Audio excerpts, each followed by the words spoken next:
नमस्कार साथियों, आपका स्वागत है आपके अपने YouTube चैनल संस्कार चैनल पर। और आज हम सब बात करने वाले हैं बीएड वालों के लिए, जो कि ये असाइनमेंट में भी आप लिख सकते हैं, प्रतिभाशाली बालक।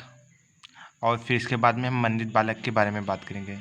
प्रस्तावना: ऐसे बालक अपनी आयु के बाल को विभिन्न प्रकार से बुद्धिमान व श्रेष्ठ होते हैं। विलक्षण अथवा प्रतिभा बालक अपने उच्च गुणों वाली योग्यता, प्रतिभा, बुद्धि तथा निपुणता आदि दिखाते हैं। ऐसे बालक कार्य करने में निपुण होते हैं और सृजनात्मक होते हैं तथा कार्य के प्रति जागरूक होते हैं। ऐसे बालकों में उच्च स्तरीय अभिप्रेरणा होती है तथा इनमें कार्य पूरा होने से पहले उसके परिणाम की कल्पना की क्षमता होती है। प्रतिभाशाली बालकों की परिभाषाएं: प्रतिभाशाली बालक सामान्य बालकों से सभी बातों में श्रेष्ठ होते हैं। ये बालक संपूर्ण राष्ट्र अमूल्य निधि कहलाते हैं। ये बालक उच्च बुद्धि लब्धि के होते हैं। इनकी बुद्धि लब्धि समानता 120 से उच्च होती है। ये बालक साधारण बालकों से बहुत योग्य होते हैं। जो कार्य इन्हें प्रदान किया जाता है उन्हें या शीघ्र पूर्ण कर लेते हैं। ये बालक साधारण बालकों के साथ शिक्षा ग्रहण में असमर्थ रहते हैं तथा उनकी कक्षा में अरुचि महसूस करते हैं। स्किनर एवं हैरीमन के अनुसार प्रतिभाशाली शब्द का प्रयोग उन 1% बालकों के लिए किया जाता है जो सबसे अधिक बुद्धिमान होते हैं। क्रो के अनुसार प्रतिभाशाली बालक 2 प्रकार के होते हैं। प्रतिभाशाली बालक वे बालक जिनकी बुद्धि लब्धि 130 से अधिक होती है, जो असाधारण बुद्धि वाले होते हैं। वे जो बालक कला, गणित, संगीत, अभिनय आदि में एक या अधिक विशेष योग्यता होती है। टर्मन व ओडन के अनुसार प्रतिभाशाली बालक शारीरिक गठन, सामाजिक समायोजन, व्यक्ति के लक्षणों, विद्यालय उपलब्धि, खेल की सूचनाओं और अरुचियों की बहुलता में सामान्य बालकों से बहुत श्रेष्ठ होते हैं। कार्ल सैनिक के शब्दों में, वह प्रत्येक बालक जो अपने आयु के स्तर के बच्चों में किसी योग्यता में अधिक हो और जो हमारे समाज के लिए महत्वपूर्ण नव योगदान कर सके। अब्दुल रऊफ के अनुसार प्रतिभाशाली बालक शब्द का अभिप्राय बालक की उच्च लब्धि से लगाया जाता है। प्रेम पसरीचा के अनुसार, जो सामान्य बुद्धि की दृष्टि से श्रेष्ठ प्रतीत हो या उन लोगों में जिनका अधिक बुद्धि लब्धि से संबंधित होना जरूरी नहीं, अतिरिक्त विशिष्ट योग्यताएं रखता हो। इस दिशा में हैरी वेस्टन ने भी कहा कि प्रतिभाशाली बालक वह होते हैं जो कि कुशार्ग होते हैं, जो निरंतर किसी भी कार्य क्षेत्र में अपनी कार्यकुशलता का परिचय देते हैं। प्रतिभाशाली बालकों की विशेषताएं, शारीरिक विशेषताएं। प्रतिभाशाली बालकों में आपस में कई प्रकार की विशेषताएं कद, भार और सामान्य शारीरिक विकास के रूप में होती है।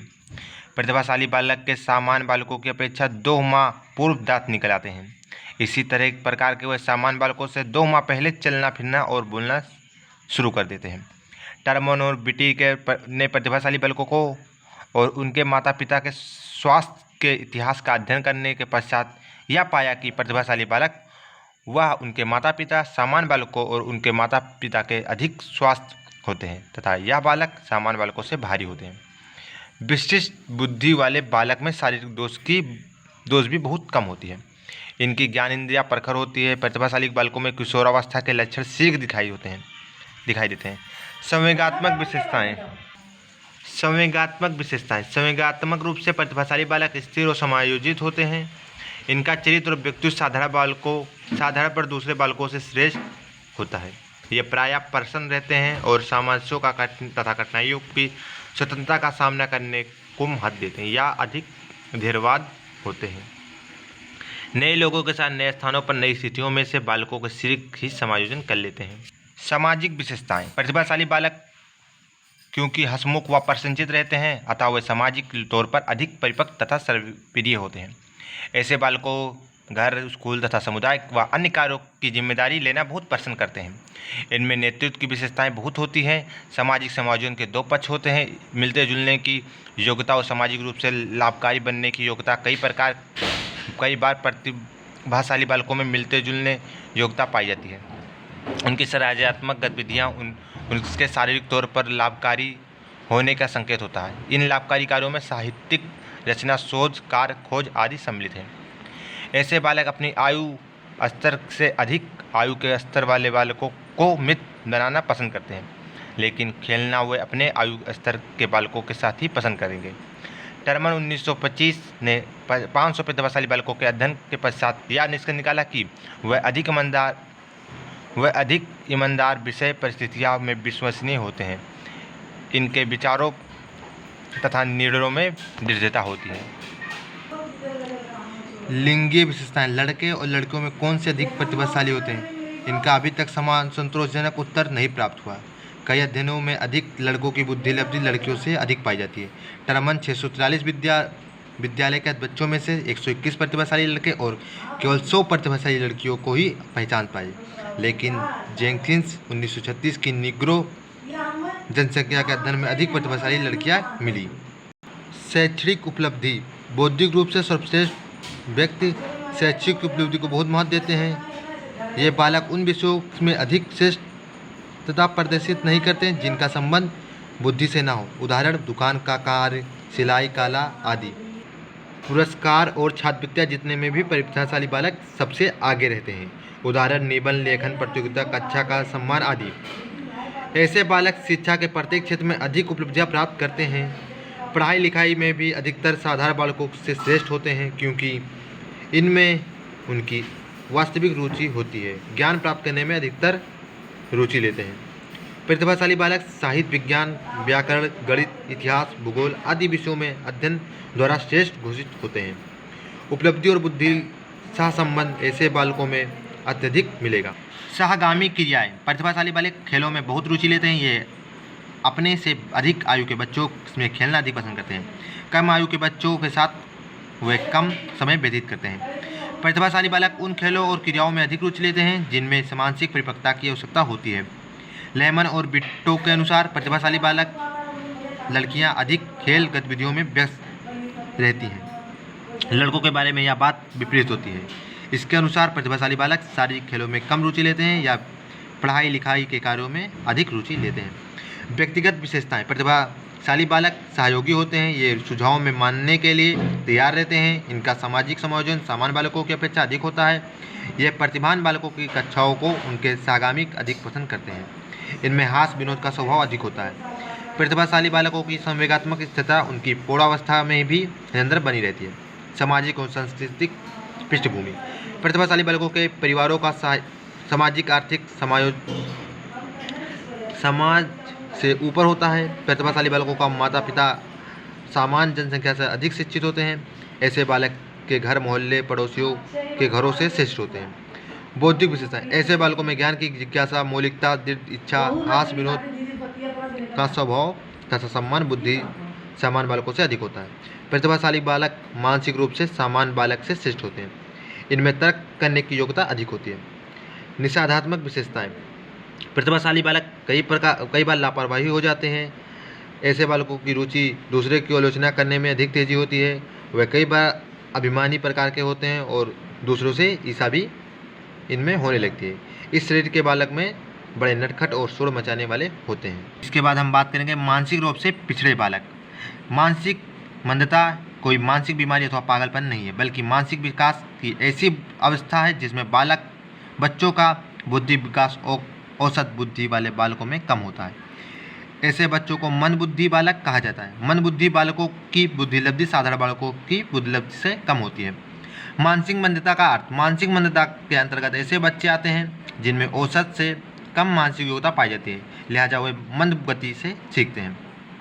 स्कूल के औसत बच्चों की तुलना में पढ़ाई लिखाई में पीछे रह जाते हैं। मानसिक मंदता, मानसिक न्यूनतम, मानसिक अपसामान्यता, मानसिक विकलांगता आदि सब मानसिक मंदता को भी पर्यायवाची शब्द है। मानसिक मंदता का परिभाषा। विभिन्न मनोवैज्ञानिकों ने मानसिक मंदता के अंतर्गत ऐसे बच्चे आते हैं जिनमें भिन्न भिन्न तरह दी है, लेकिन सबसे व्यापक मानसिक मंदता के संबंधित अमेरिकी एसोसिएशन ऑफ मेंटल रिटार्डेशन द्वारा 1983 में दी गई परिभाषा है।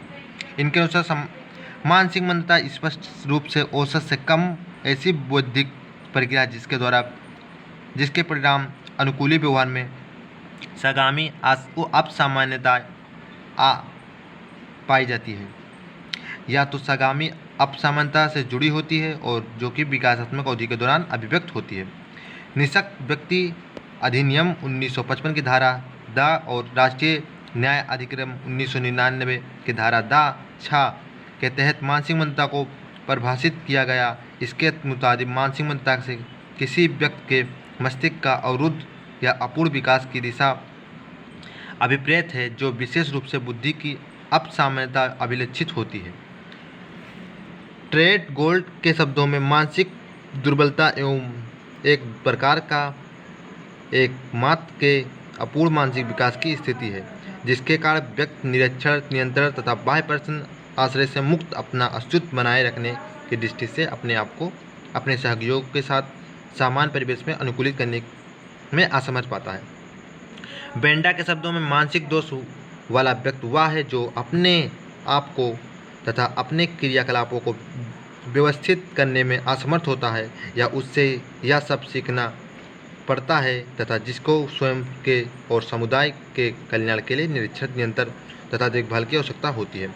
कोरो एंड कोरो के अनुसार जिन बालकों की बुद्धि लब्धि 70 से कम होती है उनको मंद बुद्धि बालक कहते हैं। अतः हम यह कह सकते हैं कि मानसिक मंद बच्चे में बौद्धिक क्षमताओं की कमी होती है, उनमें सोचने समझने की शक्ति कम होती है, इनकी बुद्धि लब्धि IQ 70 से कम होती है तथा यह एक ऐसी मानसिक अवस्था जो व्यक्ति की विकासात्मक अवसरों में प्रकट होती है तथा उनके अनुकूलित व्यवहार में भी कमी पाई जाती है, जिस कारण उन्हें अपने दैनिक क्रियाकलापों में दूसरे पर निर्भर रहना पड़ता है। मानसिक मंद बालकों की विशेषताएं। मानसिक मंद बालकों की विशेषताएं निम्नलिखित है। संवेगात्मक अस्थिरता का शिकार होना, बुद्धि लब्धि औसत बच्चों से कम होना, मानसिक अयोग्यता से पीड़ित रहना, मानसिक सामाजिक कुशलता का अभाव होना, शैक्षिक उपलब्धियों बहुत कमजोर होना, सूक्ष्म चिंतन न कर पाना, अधिगम अक्षमता से इसका शिकार होना, असंवेदनशील हो जाना, पढ़ाई लिखाई में पीछे रहना, कक्षा में ठीक से ध्यान नहीं देना, असावधान और अस्थिर रहना, याददाश्त में कमी रहना, तुरंत पुरस्कार पाने की लालायित रहना, आत्मविश्वास में कमी होना, आंगिक या शारीरिक सामंजस्य का अभाव रहना, असफलता से भयभीत रहना, एकाग्रता की कमी होना, शिक्षक की अवहेलना करना। अगर आप सभी को हमारे चैनल अच्छा लगा तो प्लीज़ लाइक, सब्सक्राइब और शेयर कीजिए। हम आपके लिए डेली क्लास लाते हैं। Thanks for watching. और आप हमारे टेलीग्राम से भी जुड़ सकते हैं, जिसका लिंक हम डिस्क्रिप्शन बॉक्स में दे देंगे।